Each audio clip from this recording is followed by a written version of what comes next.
Good afternoon. I'm very delighted to have this kind of wonderful chance of a presentation of our project.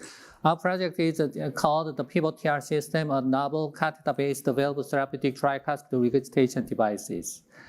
So let me introduce to you our company, Tau Medical. It has been established 10 years ago. We have focused on developing minimally invasive cardiology device for structural heart disease, primarily the tricuspid valve and mitral valve disease. So our target is tricuspid regurgitation. So the prevalence of tricuspid regurgitation is almost double as compared with the aortic stenosis, which means the market potential is very huge. So having said that, a lot of devices have been developed, but there are only a few devices are commercially available. And our device is classified into the spacer that actually featured to block the regurgitant orifice by a blocking body. So this is the pivot TR in human heart. As you can see, the vertical space is traversing the tricuspid valve. And as you can see, there is no any invasive anchor system here. It's just designed to lean on the target site by using the 19-shaped C-curve and the spiral anchor in inferior vena cava. We have two products. The first one is a pivot bridge. That is for short-term implantations. And the other one is a pivot extended. This is for a permanent implantation. So the mechanism is the same thing. However, the structure is a little bit different. The pivot bridge has open cavity structure, while the pivot extend has the closed spacer system. This is how the pivot TR works in human heart. In our clinical trial, all the patients had at least 1 grade TR reductions without any adverse outcome. So this left side is 1 grade reduction. Middle shows that there are 2 grade reduction. The right panel shows the 3 grade reduction of the TR.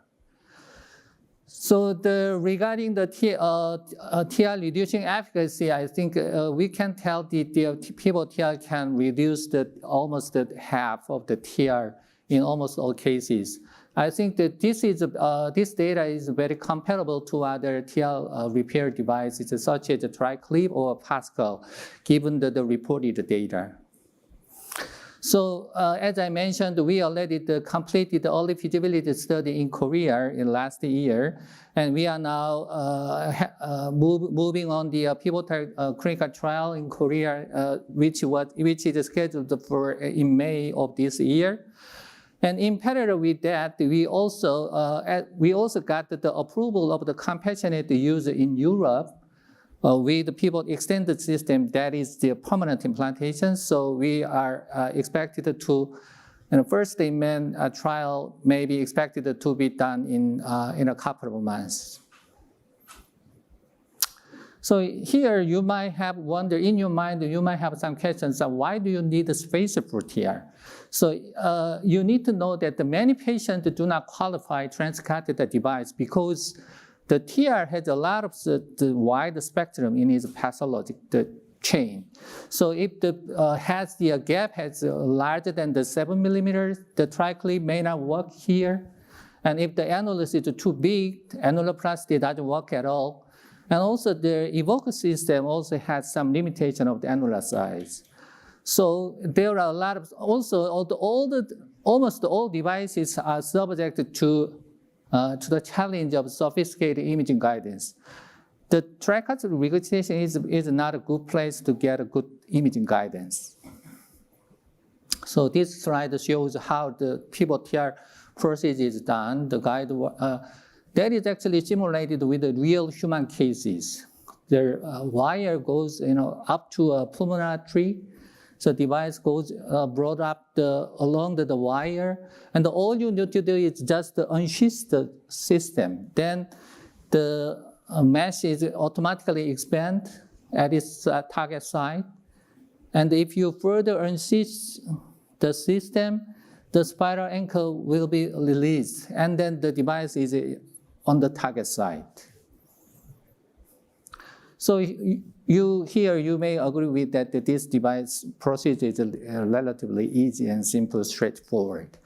And also in the study group, more than half of the patients had some anatomical abnormalities, such as a large gap that actually is not eligible to the clip, and the other half has the large annulus that are not eligible for the evoke system. And also regarding the inferior vena cava side, the heterotopic valve system is not eligible for this kind of thing. However, all these patients got some pivot TR procedure successfully and without any serious effect and with good result outcome. So in this clinical trial, we were able to demonstrate that our pivot TR system is less dependent on morphological criteria of TR.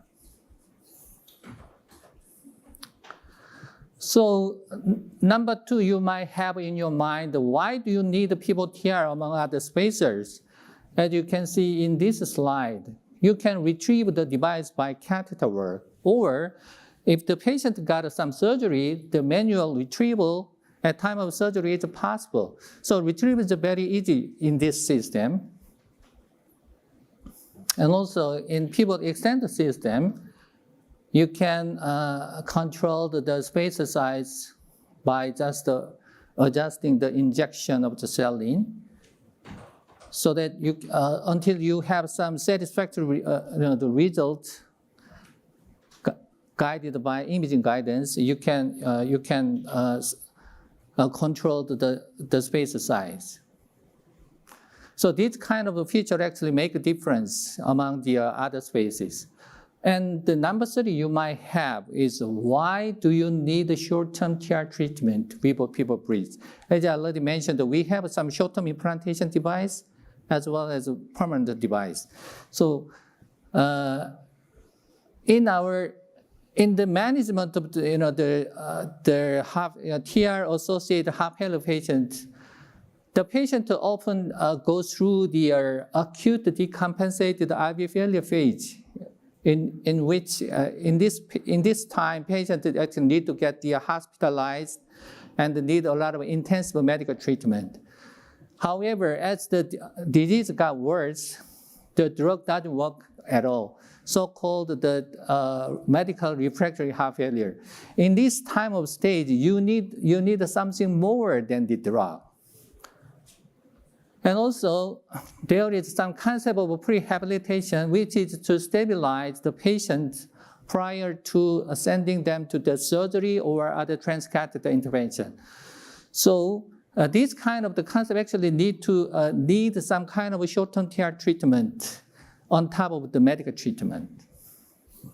So in our clinical trial, we actually saw that most of the patients got some clinical stabilization even in this kind of short-term implantations by showing some symptom improvement or further body weight loss or improvement of renal function.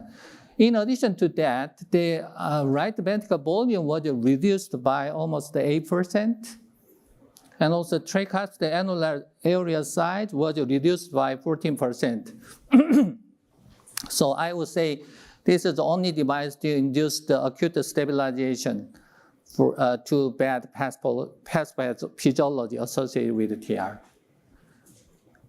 So in summary, I would say that we have the two systems. The one is a pivot bridge, the other one is a pivot extend. This is for permanent implantations. So pivot bridge already have performed the early clinical trial. And this is maybe the intended use maybe for stabilizing clinical and anatomical condition prior to having this kind of the designated therapy. And right panel shows our clinical study plan of a pivot TR system. So in order to carry out this kind of our wonderful project, what we want here is a strategic partner of US or Europe to get into US and EU approval and commercializations.